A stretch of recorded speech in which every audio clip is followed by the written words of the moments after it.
In today's episode of the Pathwing Presents podcast, I got a very interesting guest here with me today. I'm with Hannah Conrad, and she's hailing over from the folks over at LeanDNA. And we want to really deep dive into what LeanDNA is all about. It's a factory-focused solution. So basically, yeah, let's have a look how they reduce excess inventory, prevent shortages, and basically help with one-time delivery for customers. So welcome to the show, Hannah.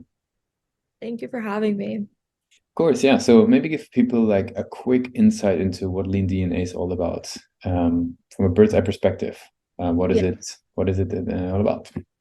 So LeanDNA is the only supply chain inventory and execution platform for manufacturers. We use prescriptive analytics and augmented intelligence to provide automated reports to decrease excess inventory, improve customer on-time delivery, and reduce shortages, which I'm sure a lot of people know is a huge issue right now in the supply chain, regardless of what industry you're in. There's a lot of shortages, whether it's material or labor. So we kind of help manufacturers get the right part at the right time at the right place.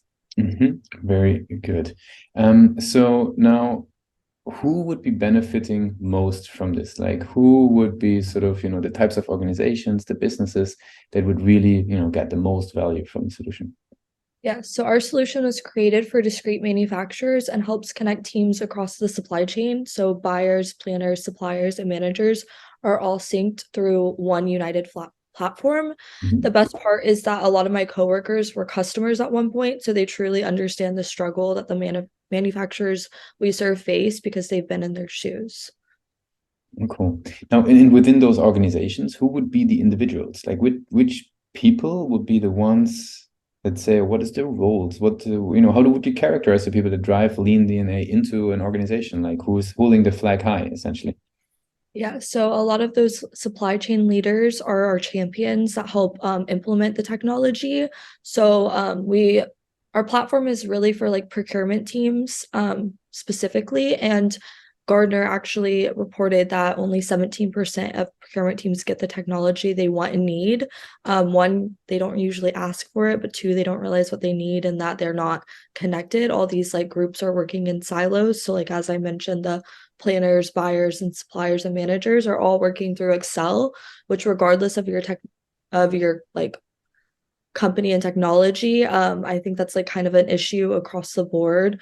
There's like a lot of teams working in silos using like manual spreadsheets and processes, and our technology helps connect them.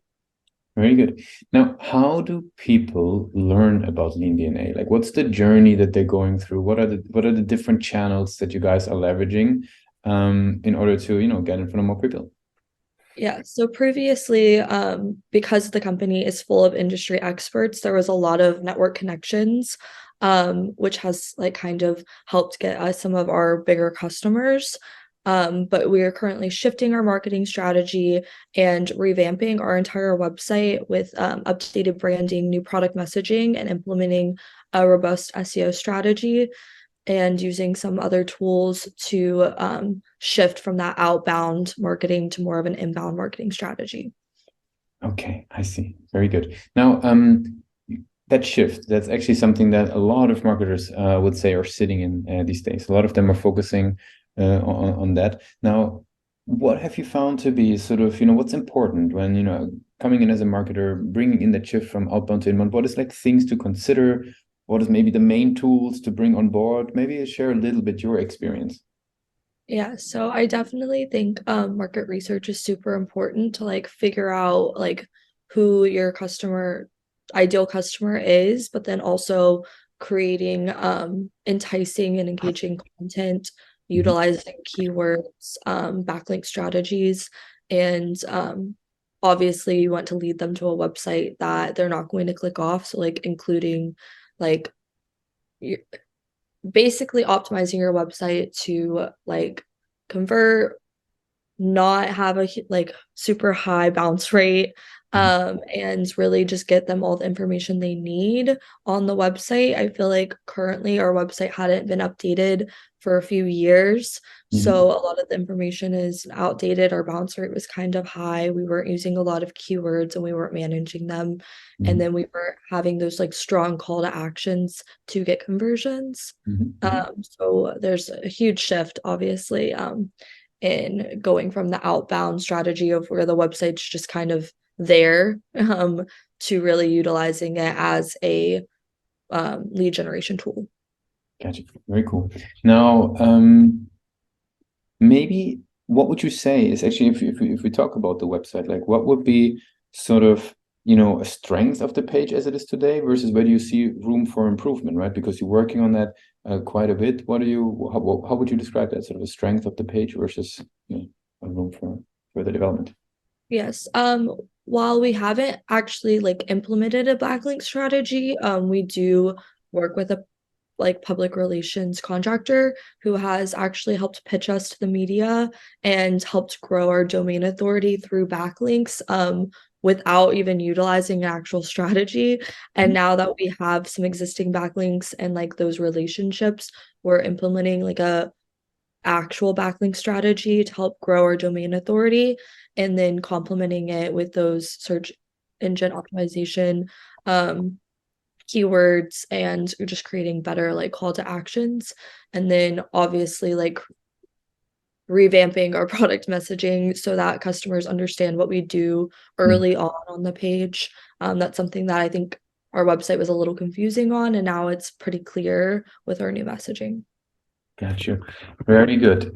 Now, what what did you find to be most helpful in that process?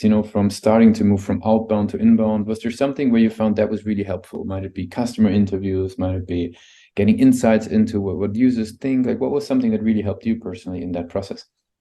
Yeah, so our customers are super helpful and they are really great with giving feedback. So when we were doing those like product messaging exercises, we did like an internal survey, a customer survey, and then market research that kind of brought that full circle so that we could define where we are in the market. Because, like I said, we are one of the only solutions that does what we do. So like it is very difficult to categorize us. So getting like the trifecta of customer, internal, and then just general industry market research, we are able to define ourselves a lot better in the market. Very good. Cool. Now let's switch gears a little bit, right, and talk about your journey as a marketer, right? We talked a lot about what you guys are doing, talked a lot about the website. Now, where in the world, when you're looking for marketing information, advice, insights, all the content out there, where do you personally find great insights? Is there certain groups, peers, books? Like, where do you turn to basically get more marketing knowledge? Yes, I do enjoy listening to podcasts that have all these marketing tips. And then I also think that LinkedIn is like a great source of one, seeing like what other companies are doing, especially from a B2B business standpoint. Like it's interesting to see like their marketing posts, their ads, because you can like click and see like why you're getting them onto your feed.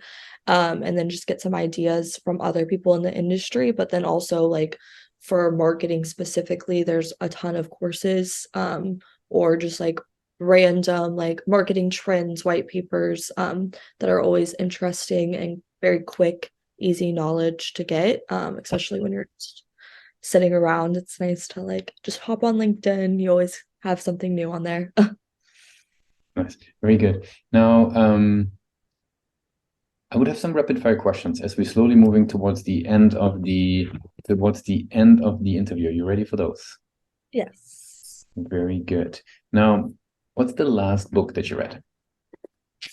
I'm actually in the middle of reading a book. So it's The Courage to be Disliked. It's kind of a psychology book. It's conversational, but it is very interesting perspective to like kind of shift your mindset. I think it helps a lot with imposter syndrome, which I think a lot of marketers face. Yeah, no, it sounds like a very interesting title, actually, to be very honest. Now, what is one single thing that your company is focused on the most at the moment?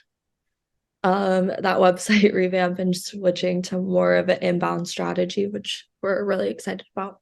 Mm-hmm. If there would be no boundaries in tech, what would be the one single thing that you would want to have fixed for your role today in marketing? Like if a magic wand, what's the one thing you would fix for, your role as a marketer? Hmm, that's a good question. Um, I feel like maybe just for like the analytics that you really want and need to not be as scattered. I feel like Yeah. it's difficult sometimes to compare different metrics and that like they could easily be like fluffed in some ways. So I think just like more accurate metrics. I don't know what tool would do that, but Very good.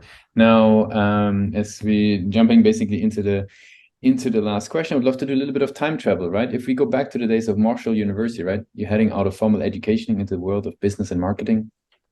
What's the one advice you would give yourself for your journey as a marketer? I would say like not to be afraid to take initiative. I feel like I've worked with a lot of startups, and one of the most valuable things I've been able to do is like take initiative, but at first it is very intimidating. So, Very good. And I really appreciate you took the time with us today to be a guest on Pathmark Presents. I want to give you the very last word. If somebody would be forgetting all that we discussed about LeanDNA, what's the one single thing people should remember? um, that startups bring great opportunities to lead change and grow professionally. I would definitely, if you're ever thinking about working with a startup, whether it's LeanDNA or another startup, it's definitely a great opportunity to see the product transform, but also you transform with it. So it's very interesting. Thanks a lot for being a guest on the show. Thank you so much for having me.